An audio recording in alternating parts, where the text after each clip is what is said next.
All the best comic book characters have rivals. Whether it's a friend, an enemy, or someone who just did them wrong. I'm Adam Andrews with Top 10 Nerd, and this is the top 10 biggest Marvel Comics rivalries. Since we're talking Marvel for this list, let me know in the comments, what is your favorite, less obvious DC Comics rivalry? Alright, coming in at number 10 is Captain Marvel and Rogue. A lot of people may not even know about this one, because I definitely did not until a couple of months ago. The mutant Rogue first started out as a villain in Marvel Comics. That part I did know. She was part of Mystique's Brotherhood of Evil Mutants, and one of their first attacks on the Avengers involved ambushing a recently returned Carol Danvers. Rogue, who was still learning to use her abilities at the time, accidentally fully absorbed both Danvers' memories and her powers. The attack completely drained Carol of her powers and erased her mind, and then, just to add insult to injury, Rogue immediately decided to chuck Carol off the Golden Gate Bridge. Luckily, Spider-Woman was there and able to rescue her, and Professor Xavier was able to restore Carol's memories, but it wasn't complete. The actual emotional connection to those memories, as well as to her family and friends, was completely gone. Carol remembered things, but it was more like watching a show about her life instead of actually living it. Carol regained her powers eventually, but Carol's life was destroyed by a scared young woman who then had to deal with the consequences of her actions and the harm it caused to both of them. Number 9. Professor X and Magneto. These two are like the perfect definition of frenemies. While they have massive respect for each other and almost view each other as brothers, their ideologies are just in complete contrast, and it has put them on opposite ends of the battlefield more often than not. Now, before you jump on me in the comments, I know Magneto is basically a hero now in recent years, and the two of them became allies more than enemies. That's why they're all the way up here at number 9, but to deny the fact that they were one of the biggest rivalries in Marvel Comics, it's just plain wrong. They basically fight for the same thing, the betterment of mutant kind. But while Xavier believes they should try to work with humans, Magneto believes mutants to be the future of the world and the dominant species. They are both right, and they are both wrong. And they both have huge respect and love for one another. It's such a great dynamic. If you're enjoying this list so far, be sure to drop a like to let us know that this is the kind of content you want to see. Number 8. Venom and Carnage. Now, I don't know about you guys, but the motivations for symbiotes seem to be very simple. Obviously, their motivations are fueled by their hosts, but without the host, a symbiote seems to just be a very primal being. So, when Venom's offspring bonded with a complete psychopath in Cletus Cassidy, the desire to end lives and cause destruction seemed to be almost double for them both. But for Venom and Eddie Brock, while they started out as straight up villains, Eddie and the other hosts have instilled this sort of odd desire to do good in Venom, in his own weird way. Venom can be bad, but he is good enough to know that Carnage is really bad. And Venom would even put aside his hatred for Spider-Man to fight Carnage alongside the web slinger the first time they ever came to blows. And that's a pretty serious thing for Venom. Carnage has been Venom's #1 enemy ever since. Number 7. Daredevil and Bullseye. I've said before that I think Bullseye is one of the more ruthless villains in Marvel Comics. He's just not a nice guy, and the evidence for that statement can be found in his history with Daredevil. While the Kingpin, Wilson Fisk, could also stand as Daredevil's biggest rival, it was never personal between the two of them. But for Bullseye, their rivalry became more and more personal, especially in Daredevil number 161, when we learned that Bullseye had become completely obsessed with his defeats to Daredevil, even hurting others like Black Widow just to get at Matt Murdock. But then, he just lost it when the Man Without Fear defeated him yet again. He now started to see strangers on the street as Daredevil and would send them to the afterlife. He's absolutely nuts, but I'd be remiss if I didn't say the rivalry became more personal for Daredevil as well, especially after 2 separate occasions where Bullseye had ended the lives of Matt Murdock's biggest love interests in Elektra and Karen Page. Number 6. Sentry and the Void. Let's try a different approach to this. What about a character whose own rival is himself,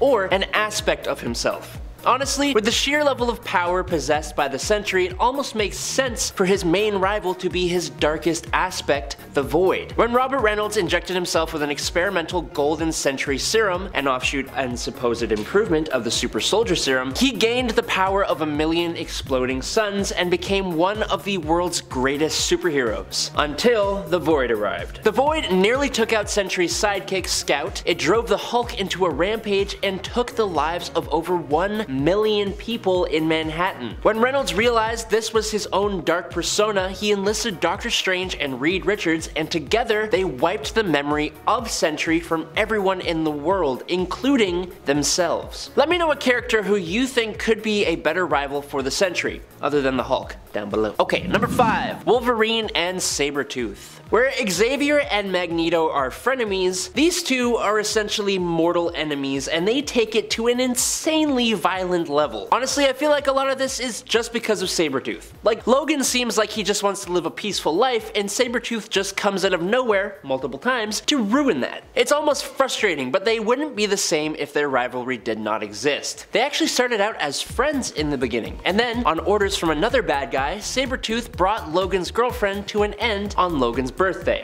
Then, ever since, this became a tradition, as every single year on Logan's birthday, Victor would hunt him down and fight Logan until he was basically at the pearly gates, just to prove he was better. And these guys have lived for hundreds of years, so imagine that every year on your birthday. That would suck.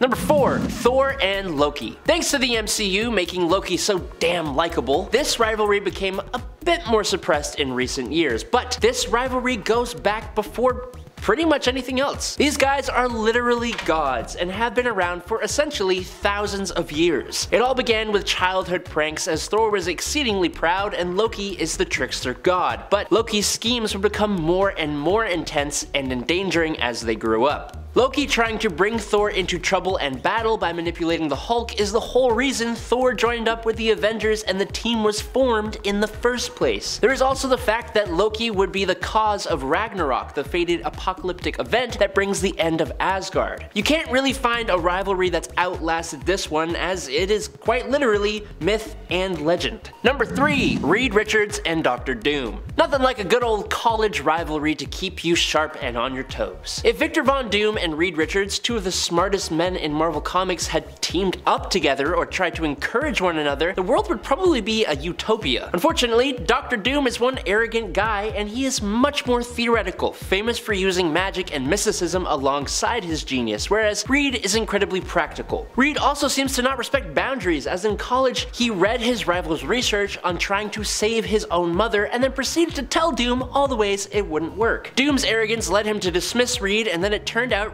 Reed was right, which led directly to the scarring of Doom's face. This was before they had even become their super selves. Their rivalry comes almost entirely down to the fact that Doom will never admit that Reed is smarter than him. Doom is petty, but we love him for it. Number 2. Captain America and Red Skull. What's interesting about this one is that there probably wouldn't even be a Captain America without the Red Skull's existence. If it weren't for Johann Schmidt's activities on the Axis side of power during Marvel's World War II, then the plan for a super soldier serum to combat him may not have even appeared. Stopping the Red Skull was one of Steve Rogers' first assignments, and his whole Captain America persona was created in stark contrast to the Red Skull, who had become an icon for his side of the war. As such, the rivalry between these two characters is one of the longest running ones in Marvel's history, other than Thor and Loki. Even after Captain America was frozen on ice for decades and came back to the world, Skull found a way to follow him. The Skull even finds ways to come back from the afterlife just to keep on fighting Captain America. And in at number 1, Peter Parker and the Green Goblin. The answer to who Spider-Man's main rival isn't really clear-cut as someone like Captain America or Thor. It's usually a bit of a tie between Dr. Otto Octavius and Norman Osborn. But if we are being honest with each other here, the personal connections and personal attacks that belong to Green Goblin have absolutely made a bigger splash in Peter's life, both personally and as a hero. Gobby orchestrated the Clone Saga, one of the most infamous Spider-Man stories that saw the hero completely doubt who he was. And he did it all from the shadows after taking the life of Gwen Stacy and coming back from his own demise. He returned from the afterlife, and his main goal was to still mess with Spider-Man. Doc Ock has succeeded in actually defeating Spider-Man, but Norman makes his life as miserable as he can because he can strike at Peter personally.